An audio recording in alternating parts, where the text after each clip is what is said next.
नमस्कार, स्वागत है आपका यू न्यूज में। मैं हूं आपके साथ शिवानी। चले रुक करते हैं आज की बड़ी खबरों पर।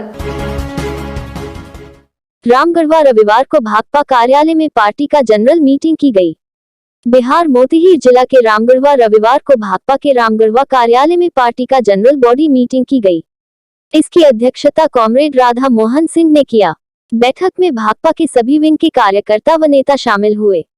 इस अवसर पर पूर्व विधायक कॉमरेड त्रिवेणी तिवारी ने कहा कि देश में फैल रहे नफरत के माहौल के विरोध में पार्टी आम लोगों को जागृत करने का काम कर रही है।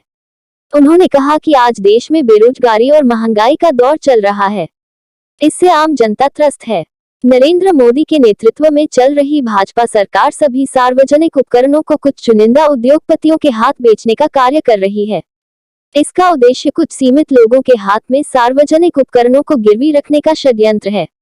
भारतीय कम्युनिस्ट पार्टी का उद्देश्य आम लोगों व गरीब मजदूरों के हितों की रक्षा करना है। इसके लिए जन संघर्ष महत्वपूर्ण रास्ता है। यह काम भारतीय कम्युनिस्ट पार्टी बखूबी कर रही है। स्थानीय मुद्दे पर उन्होंने कहा कि बेतिया राज के द्वारा भूमिहीनों को दी गई जमीन पर आज सरकार की गलत नीतियों के कारण जमींदार कब्जा जमा रहे हैं। इसके लिए 20 तारीख को जिलाधिकारी के समक्ष एक धरना कार्यक्रम का आयोजन किया गया है।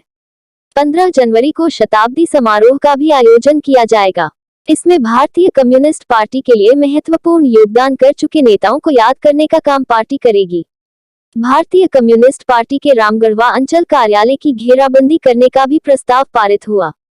उन्होंने कहा कि स्थानीय प्रशासन के द्वारा भारतीय कम्युनिस्ट पार्टी के कार्यालय पर भी बाउंड्री का निर्माण करा दिया गया है, जो कि अवैध है।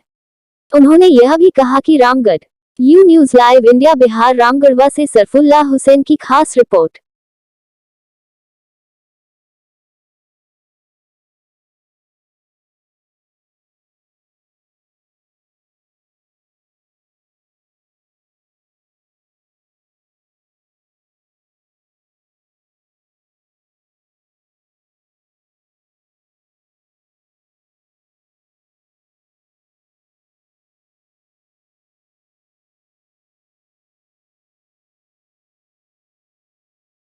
मतलब क्या उद्देश्य है आज के बैठक? आज के बैठक का उद्देश्य है लोगों को देश में बढ़ रही महंगाई और सांप्रदायिक नफरत के खिलाफ जनता को एकजुट करना। और हम लोगों की समझ यह है कि अभी जो मौजूदा सरकार है प्रधानमंत्री नरेंद्र मोदी जी के नेतृत्व में, वो सरकार वेलफेयर नहीं, संविधान के मुताबिक आचरण नहीं करके मार्केटिंग कर रही है।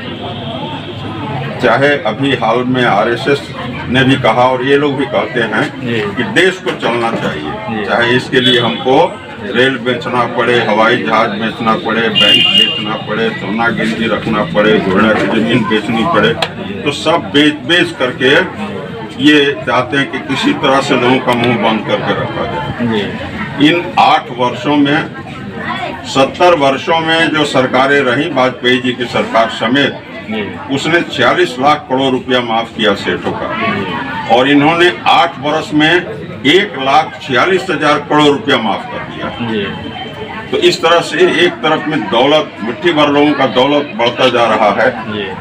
अब पहले हमारे यहाँ एक भी 100 में नहीं थे, यानी दुनिया के उद्योगपतियों में और धनाढ्य लोगों में 100 भी नहीं, 100 में भी एक नहीं थे। आज 10 में 3 हैं हिंदुस्तान के। एक तरफ कितना दौलत इकट्ठा हुआ है। अभी आधे से ज्यादा एरोड्रम दिया जा चुका है, 2 पोर्ट दे दिए गए, और अभी आज के दिन शायद गोली चल रही हो केरला में, वहाँ भी एक पोर्ट कर दिया गया है अडानी के जिम्मे।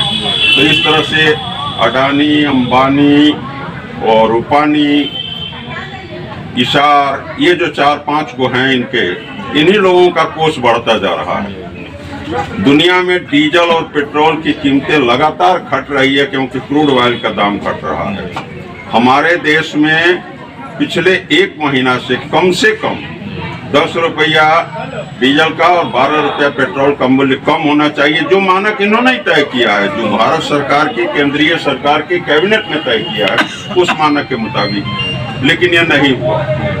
कोरोना काल में जो रेल का भाड़ा बढ़ा दिया गया था, जो टैक्स लगाए गए थे, वो टैक्स अभी बदस्तूर बरकरार है, जबकि ये घोषणा कर चुके हैं कि देश में कोरोना समाप्त हो गया। और ये सारे का सारा पैसा इकट्ठा करते हैं, वो गरीबों को थोड़ा मुफ्त में राशन दे देते हैं, वो भी अगले महीना बंद करेंगे क्योंकि गुजरात का चुनाव हो गया। और इनका एक ही सूत्र है, इसी के इर्द गिर्द में समग्र शक्ति लगी हुई है कि किसी तरह से हिंदू मानस को आंदोलित किया जाए। ये हिंदुस्तान हिंदुओं का देश है। तो 1925 में कम्युनिस्ट पार्टी बनी। मेरे साथ बस इतना ही। बाकी की तमाम खबरों के लिए देखते रहिए यू न्यूज।